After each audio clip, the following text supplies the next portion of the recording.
Students, आज हम discuss करेंगे कुछ बेसिक थर्मोडायनेमिक टर्म्स और उसके बाद हम देखेंगे थर्मोडायनेमिक इक्वेशन ऑफ स्टेट। तो लेट्स बिगिन। सबसे पहले क्या होता है, सिस्टम क्या होता है? यूनिवर्स का वो पार्ट जिसको हम ऑब्जर्व कर रहे हैं। The part of universe under observation is system. Surrounding क्या है? जिस भी पार्ट को हम स्टडी कर रहे हैं उसको यूनिवर्स में से सब्ट्रैक्ट कर दो तो दैट इज द सराउंडिंग। हमारे सिस्टम के अलावा जो भी पोर्शन यूनिवर्स में बच जाता है उसे हम बोलते हैं सराउंडिंग। फिर जो सिस्टम है हमारा, यानी जिसे हम स्टडी कर रहे हैं, उसे हम तीन में डिवाइड करते हैं, तीन टाइप्स में। First one is open system, second one is close system and the third one is isolated system. Open system क्या? जिसमें exchange of matter energy both are taking place, यानी मैटर भी एक्सचेंज हो रहा है और हमारी एनर्जी भी एक्सचेंज हो रही है।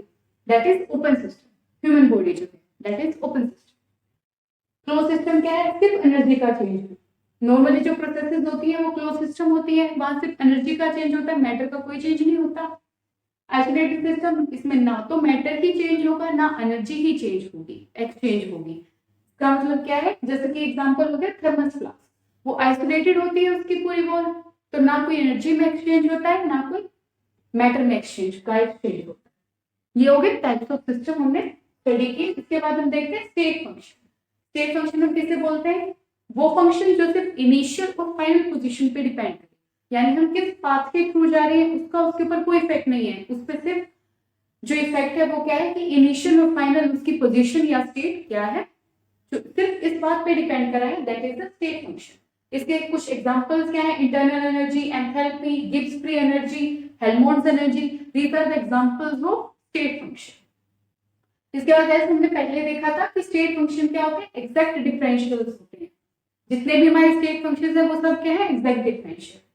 इसके बाद इसकी जो मेन प्रॉपर्टी है, आप स्टार लगा के लिख लीजिए, जो साइक्लिक इंटीग्रल होता है किसी भी स्टेट फंक्शन का, दैट इज ऑलवेज जीरो। कि अगर हम यहाँ साइक्लिक इंटीग्रल को एंथैल्पी करेंगे तो वो जीरो के इक्वल आएगा। Okay, then next is path function. Path function as नाम से ही पता चल रहा है, जो पाथ पे डिपेंड करे, कि किसी भी दो स्टेट के बीच आने के लिए या कोई भी प्रोसेस होने के लिए जो पाथ हमने फॉलो किया है उस पर अगर कोई फंक्शन डिपेंड कर रहा है, that is the path function. इसके एग्जांपल क्या है? हीट और वर्क। हीट को हम Q से रिप्रेजेंट करते हैं, वर्क को हम W से रिप्रेजेंट करते हैं। हीट कैपेसिटीज भी जो है पाथ फंक्शन है, these are Cp and Cv। Okay, और ये जो प्रॉपर्टी थी कि साइक्लिक इंटीग्रल जो है स्टेट फंक्शन का जीरो होगा, ऐसा पाथ फंक्शन नहीं होता है, तो हम ऐसा बिल्कुल भी नहीं लिख सकते कि cyclic integral of dq equal to 0. No, it's not equal to 0, as q is the path function and this property is for state function. Okay, next are intensive property and extensive property. Intensive property are those properties जो amount independent है। कैसे याद करेंगे? Intensive IN, independent IN, in. तो intensive properties are amount independent, यानी इन पर amount का कोई भी इफेक्ट नहीं होता। इसके एग्जांपल क्या है? टेम्परेचर है, प्रेशर है, या कोई भी मेल्टिंग पॉइंट, बॉइलिंग पॉइंट अगर आप लेते हो तो वो अमाउंट आप किसी भी सब्सटेंस के अमाउंट कम लो या अमाउंट ज्यादा लो, उसके मेल्टिंग पॉइंट और बॉइलिंग पॉइंट पे कोई इफेक्ट नहीं पड़ता। It means that is the intensive property. E naught of cell जो है वो भी एक इंटेंसिव प्रॉपर्टी है। गैस कांस्टेंट जो है हमारा R, density, these are of intensive properties. Then are extensive properties, these are amount dependent, यानी इनके ऊपर अमाउंट का इफेक्ट पड़ता है। जैसे कि मास है, थोड़ा मास होगा मतलब थोड़ी अमाउंट होगी तो मास कम होगा, अमाउंट अगर ज्यादा है तो मास ज्यादा होगा। It means it is amount dependent. Volume, enthalpy, entropy, E cell, heat capacity, all these are extensive properties, these are amount dependent. okay, इसके बाद अगर आप किसी भी सब्सटेंस की अमाउंट को फिक्स कर देते हैं, कि मान लो हमने कोई 1 मोल ले लिया या 1 ग्राम ले लिया, तो वो हमेशा क्या हो जाएगा? इंटेंसिव। फिक्स्ड अमाउंट अगर फिक्स कर दी जाए तो दैट इज इंटेंसिव प्रॉपर्टी, क्योंकि वो अमाउंट इंडिपेंडेंट हो गया ना, अमाउंट तो उसकी फिक्स ही होगी, अब अमाउंट का कोई इफेक्ट नहीं है उसके ऊपर। इसके एग्जांपल हम क्या लेंगे? Molar volume. वॉल्यूम जो है वो एक्सटेंसिव है, लेकिन मोलर वॉल्यूम का मतलब क्या है? 1 मोल ऑफ वॉल्यूम, तो 1 मोल तो हमेशा 1 मोल ही रहेगी ना वॉल्यूम, तो that is intensive. Molar enthalpy, specific heat capacity, all these are intensive properties as amount are fixed in these properties.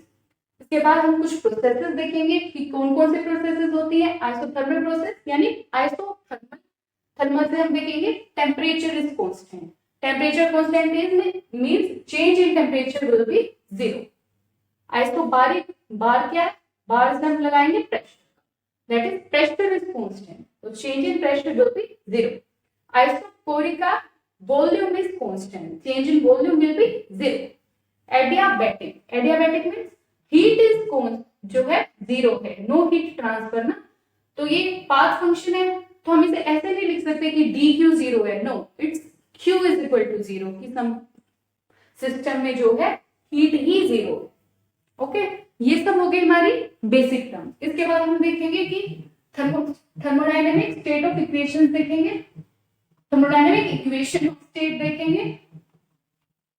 हमारे पास कितनी होती है थर्मोडायनेमिक इक्वेशन ऑफ स्टेट, दो होती हैं बेसिकली। और थर्मोडायनेमिक इक्वेशन ऑफ स्टेट होती क्या है कि हम किसी भी वेरिएबल को चेंज करने से उसके पोटेंशियल में क्या चेंज आ रहा है, ये स्टडी करते हैं हम थर्मोडायनेमिक इक्वेशन ऑफ स्टेट से।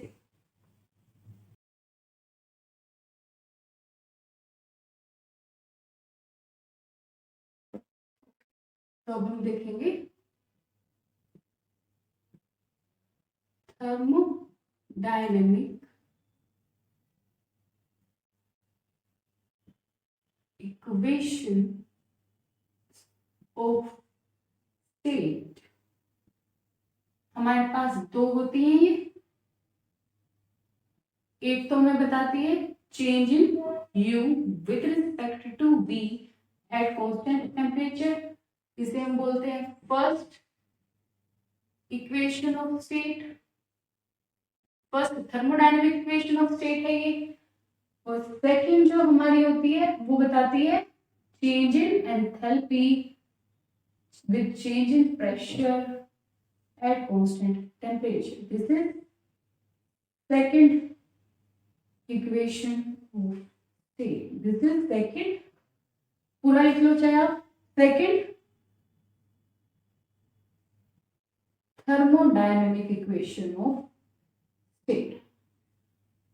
तो हमने क्या बताया आपको, मैंने भी, कि थर्मोडायनेमिक इक्वेशन ऑफ स्टेट क्या होती है, ये हमें बताती है कि वेरिएबल को चेंज करने से हमारे थर्मोडायनेमिक वेरिएबल को चेंज करने से हमारे थर्मोडायनेमिक पोटेंशियल में क्या चेंज आ रहा है, वो देखने के लिए हम देखते हैं थर्मोडायनेमिक इक्वेशन ऑफ स्टेट को। तो इसके लिए हम du दिख रहा है ऐसे, अगर आप इसकी डेरिवेशन देखना चाहो,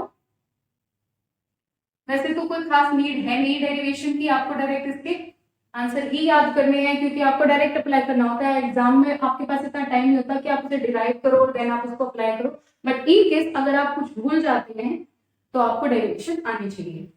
तो डी यू के लिए हम इक्वेशन लिख लेंगे।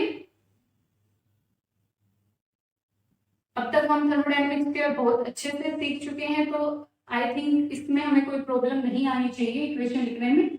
तो डी यू क्या होता है, T T S minus P D V. Okay, तो हमें देखना है D U by D V, तो हम इसे इस फॉर्म में लिख लेंगे। तो हम इसका डिफ्रेंशिएशन कर लेंगे, में लाना है ना, तो हम इसको पूरे को ऐसे कर लेंगे, change in U with respect to V at constant temperature is equal to, अब इसका भी डेरिवेशन डी बाई मतलब dv के रिस्पेक्ट में करेंगे, क्या जाएगा dS by dv at constant temperature minus p dv by dv। तो ये तो हमारा 1 ही हो गया। ये हमने क्या देखा था, जो हमने मैक्सवेल्स रिलेशंस देखे थे है ना, वो यहाँ काम आते हैं। तो हमने प्रीवियस वीडियो में देखा है, अगर आपने वो वीडियो नहीं देखी है तो वहां जाके देखिए कि मैं कैसे लिख रही हूँ। यहां मैं डायरेक्ट लिख रही हूँ बाय मैक्सवेल रिलेशन, जो del S by del V at constant T है वो इक्वल होता है हमारे del P by del T at constant V के।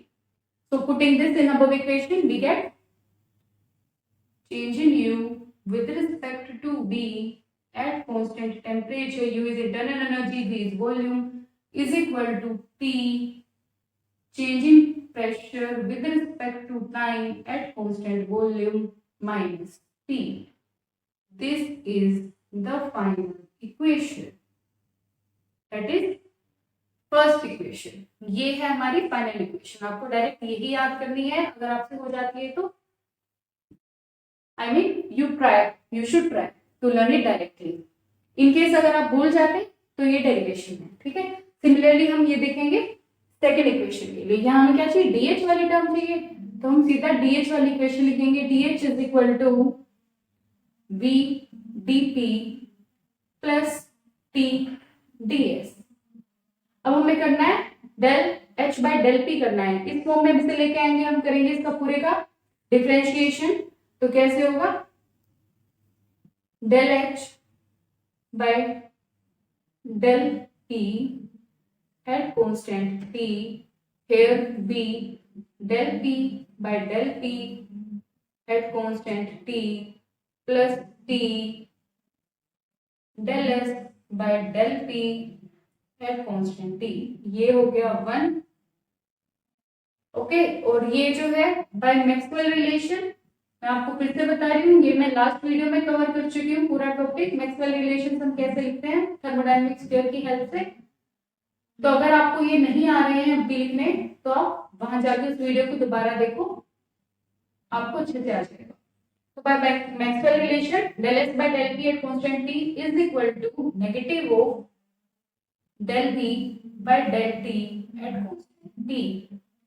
Bye putting this value in above equation we get del h by del p at constant t is equal to, this is negative, ये negative के साथ यहाँ put होगा, negative of t del v by del t at constant p plus v.